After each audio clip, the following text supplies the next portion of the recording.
Katupa Vlog, hindi isang relihiyon o sikta ang kawan ni Kristo. Yan ang hindi nyo maunawaan. Well, Katupa, sige, ikaw muna ang bida sa ngayon. Sang-ayunan natin ang iyong komento. Sapagkat ang sabi mo, hindi isang relihiyon o sikta ang kawan ni Kristo. Well, magbibigay muna tayo ng kunting summary para lubos nyo pong maunawaan. Ganito kasi yung Katupa. Ang Panginoong Hesukristo po ay naging isang pastol ng mga tupa. Yung kanyang iglesia ay inihalin tulad niya sa kanyang kawan, doon sa kanyang pastulan. Sapagkat sinabi nga ng ating Panginoong Hesukristo sa ibang talata na meron pa niya akong ibang mga tupa na hindi sa kulungang ito. So, ang Panginoong Hesukristo po noong mga panahon ay naging isang pastol po ng mga tupa. Kaya yung kanyang iglesyang itinayo, ito po ay inihalin tulad niya sa kanyang kawan. Ang tanong, Katupa, ano nga ba talaga ang kawan na binabanggit ng ating Panginoong Hesukristo? Alamin po natin sa Biblia kung ano ba talaga ang ibig sabihin ng kawan. Well, Katupa, ganito po ang mababasa natin sa Juan versikulo 10, talatang 9. Ganito po, Katupa, no, ang pagpapaliwanag ng Biblia kung ano ba talaga ang kawan na iniutos ng ating Panginoong Hesukristo na kanyang inihalin tulad ang kawan sa kanyang iglesia.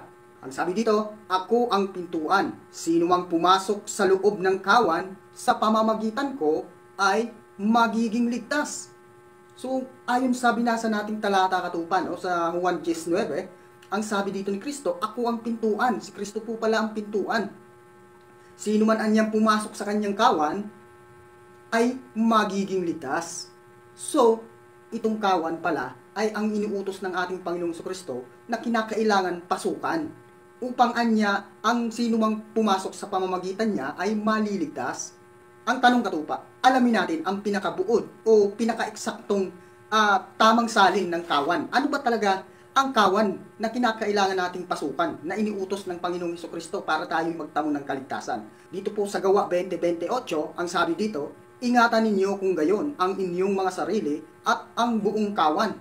Narito'y hinirang kayo ng Espiritu Santo na mga katiwala upang paakanin ang iglesia ni Kristo na binili niya ng kaniyang dugo.